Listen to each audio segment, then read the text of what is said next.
Well, as we were talking about earlier about our favorite governor of the state of Florida, even if you don't appreciate him, Governor Ron DeSantis, the governor of the free state of Florida, he recently received some incoming bullying from Disney Corporation about what I guess they dubbed the Don't Say Gay bill. And what had happened is a bunch of parents and people got together and they passed a law, or were working on getting a law passed, that prevents kindergartners to third graders from being taught sexual orientation, sexuality, gender identity, and all that stuff. Because parents are like, they're kids. Let them be kids. And so obviously everybody in the media industrial complex, if you will, says, oh, they're going after, don't say gay. And so they misrepresent what the bill is really about or what the intent is. And so Disney figures, hey, we're spending all this money in the state of Florida, and so I'm gonna pick up the phone and call Governor DeSantis, and hopefully he'll back down and not support this legislation. And what I like about Governor DeSantis is that he stands up for what he believes in. He doesn't care. He's not gonna be bullied by woke people or being called names. He's gonna do what he feels is right, and he explains himself. So DeSantis says first graders shouldn't have woke gender ideology imposed in their curriculums, and that is what we're standing for, because we're standing for the kids and we're standing for the parents. And I can tell you this, the chance I'm going to back down on my commitment to students and back down from my commitment to parents' rights simply because of fraudulent media narratives or pressure from woke corporations, the chances of that are zero.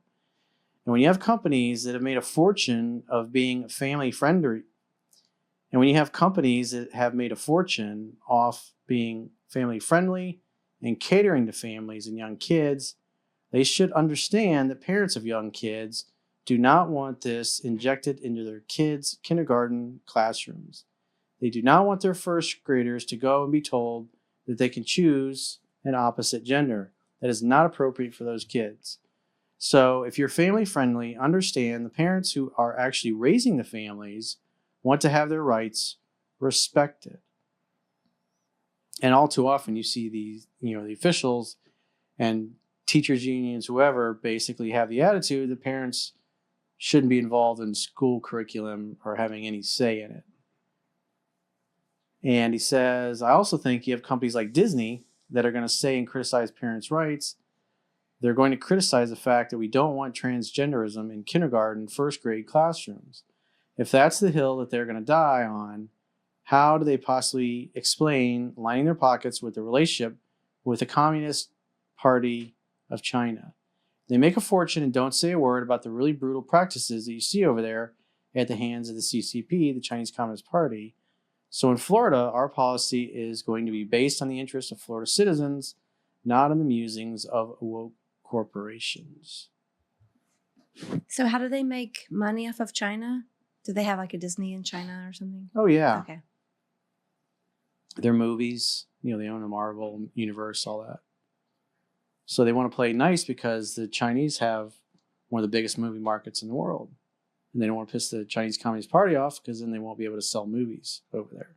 So the writer of the article says the defiance DeSantis expressed is especially important given that folks trying to change his mind come from one of the largest employers and tourist destinations in the entire state and one of the largest corporations in the world. To tie it off with a bow, he also took a shot at Disney for hand-in-glove relationship with a brutally repressive regime of China with which they do ever-increasing amount of business. And so obviously they're talking about their human rights and the stuff that's going on with the Uyghurs and slave labor and all these other things, like guys like LeBron James like to talk, but they don't ever say anything that might upset the Chinese because of all their business deals. And so the Chinese are allowed to get away with things they're getting away with. And then you have this kind of stuff here where they want the corporations basically to dictate what the families are going to be subjected to. Like they don't, it's just the attitude of the elite. Like, hey, do what you're told. You're not smart enough to have an opinion. We're going to educate your kids the way we want. Well, that's whataboutism. I mean, the relationship with China has nothing to do with What is the what don't. about it? What does that mean? What's whataboutism? What are you talking about? When you're making a point and the point has to do with the don't say gay bill, but they're saying, oh, yeah, but they do this business with China. It's actually taking the attention off of taking the focus off of the issue and bringing up another issue that's unrelated to move the focus off of what you're actually discussing. It bothers me when people do that. I feel like if you're going to discuss an issue, just talk about the issue. Why are you bringing up that they do business with China? A lot of people do business with China. It has nothing to do with the don't say gay Well, it bill. has to do with the morality and the integrity of basically them coming in, Disney coming in and saying, hey, this is morally wrong. We shouldn't do this. And then DeSantis is going, hey, man, you're living in a glass house. You shouldn't be throwing stones. You're in business in cahoots with the Chinese Communist Party that basically is creating a genocide against the Uyghur Muslim population. The people are being locked up. This stuff is well known, and they just ignore it like it's not happening. But he This didn't say bill that is to not- Trump. What? He didn't say that to Trump, and Mhm. Trump had his factories over there. Trump had what factories? What are you talking All about? of his products are made in China. They have patents in China. I mean, What if does you that want have to do with this here? that's exactly what I'm saying. Whataboutism. Like you start going into who does business So with Trump China. has nothing to do with this. We're talking about Disney and DeSantis. Mm-hmm. And so he's calling into question the character, the hypocrisy of Disney, basically come in and saying, hey, we think this is morally wrong. But DeSantis is basically saying, you don't have a leg to stand on. You totally look the other way when your business partners in China are doing all these things. So we don't want to hear about it. That's the whole point. That's why they bring it up. You call it whataboutism or whataboutism. That's basically a way to label it and dismiss it and say that the point he's pointing out is that Disney is a bunch of hypocrites. If they really cared about people and human rights, if they were really a family-oriented company, they wouldn't be doing business with the Chinese in the way they're doing with them. They would also be calling out the Chinese, which they're not doing. So why are they not calling out the Chinese, but why do they have a problem with this?